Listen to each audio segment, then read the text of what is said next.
Yo, what is up guys? It's Myth here, and today I would like to bring you guys a very different video from what I normally produce on this channel, and that is a Warzone tips and tricks or useful information that I think will get you going on the right foot as a beginner and as a starter in the game, put you ahead of the rest of the competition.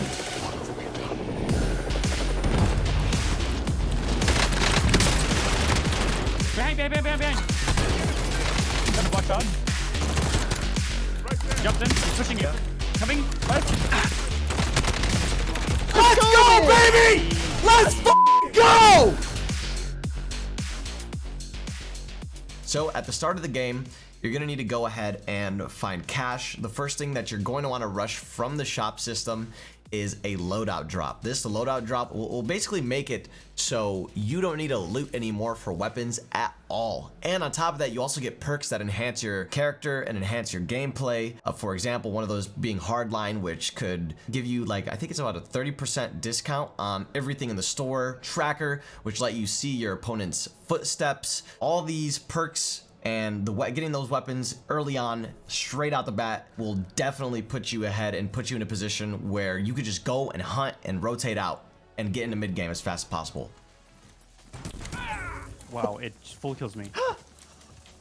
The first thing you're gonna want to do after that is make sure you have some body armor, man. Before you rotate out of early game, it's super important to have 5 plates or as many plates as possible. That's like your life source in the middle of a fight. If you end up in a fight without plates, you're basically donezo. Like there's no way you're gonna survive against another team that does have plates when you do not have plates. There are 3 different ways to obtain money in Warzone, and this is actually a pretty important tip as a new player as well. The first is kills.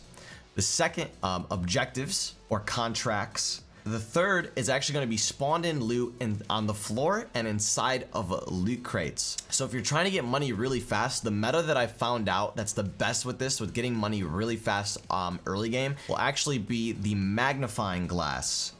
Objective or contract, whatever you want to call it. We'll call them contracts.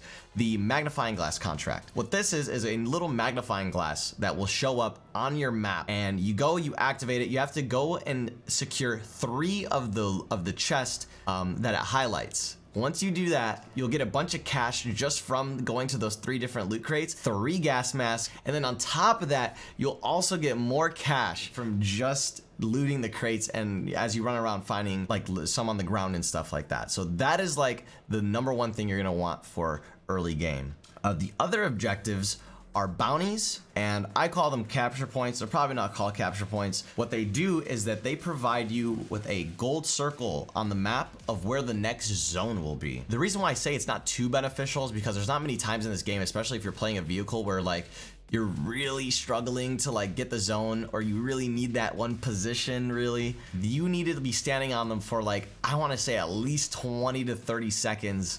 And I know that may sound kind of like, you know, oh, it's just 20-30 seconds.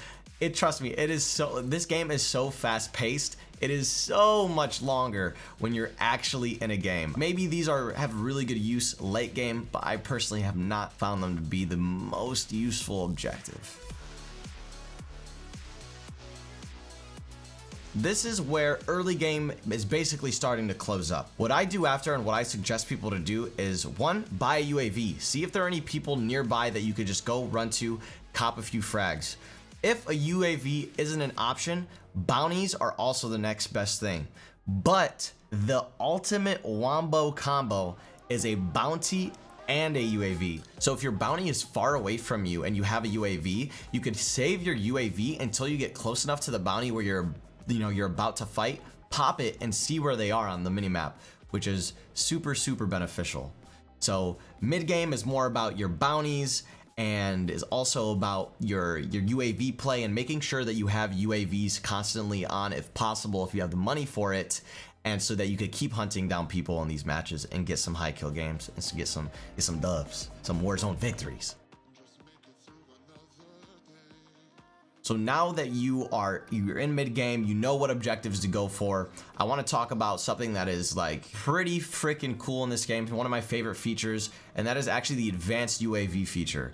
A lot of people actually have no idea about this, which kind of shocks me. If you are ahead on money by quite a bit, and by the way, Combine this with the hardline perk, which gives you the 30% discount on UAVs.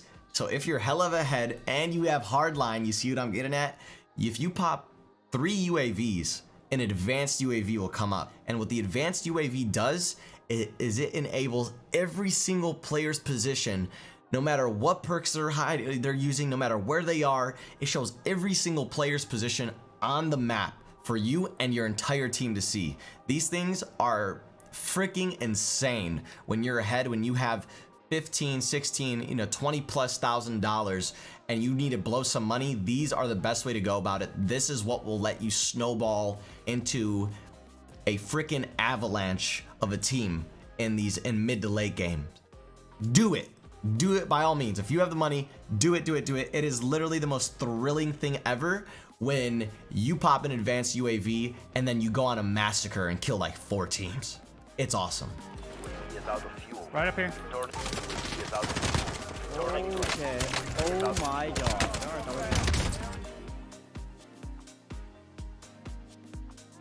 Now that I've basically laid out the early, the mid, and the late game portions, I wanted to go ahead and talk real quick about just like a few minor things that I think would be useful. So first things first, I know a lot of people don't know this, but just in case, if you sprint twice, if you shift, or maybe it's left thumbstick, you will get a faster sprint. That's an advanced sprint. Use this. I know I see a lot of people that don't use this and don't take advantage of it. Second thing that's also movement related is slide. You could cancel your slide, basically crouch or slide and then press crouch again. It will take you out of your slide. But then on top of that, if you want to add another layer to it, if you slide, crouch, and then hit space, it would actually stand you up so your character is running instead of ending up in a crouch again. The next thing I want to talk about, the minimap in general. So if you go into your settings and if you go to HUD, you'll actually see that there's 2 options for the minimap. There's circular or circle, and then there's square. Make sure you have square enabled. Square will allow you to see a lot more on your minimap instead of having the small little circle.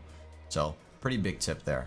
Another little quick tip with the minimap is actually the little arrow that you might see sometimes above or below it, pointing up or down. If the arrow's pointing up, that means that the player is going to be above your current point of elevation. Super important. Get used to looking at that little arrow and recognizing it and knowing exactly where your opponent will be relative to where you are, right? So the last thing that I would like to address in this video is actually going to be weapon rarities. Rarities, people are used to other battle royales where the rarer the weapon, the more damage it deals necessarily, or the stronger it is. In this game, it's actually not really the case, which is really nice. It kind of takes away some of that RNG that you deal with in a lot of other games. But in this game, weapon rarity just means that the weapon has more attachments on. And that doesn't necessarily mean that it's going to deal more damage than a purple or than like a blue or a green, but it just means it's going to have more attachments. So it might have a sight, it might have a barrel that maybe might increase damage, but might give you a lot more recoil. And that's super important because you don't need to feel like you're outgunned just because you have a green scar versus somebody that has a blue scar, or a gray shotgun versus a blue shotgun or a gold shotgun. They will still probably dominate at the range that they're supposed to be used at, and if you use them correctly. I hope those tips help you guys out a little bit. If there's anything you guys want me to elaborate on or make a in-depth video about, please feel free to let me know. Hit up the comments down below. I'll be checking them out, and I will see you guys all in the next one. All right, keep believing. Appreciate you. See you in the next one.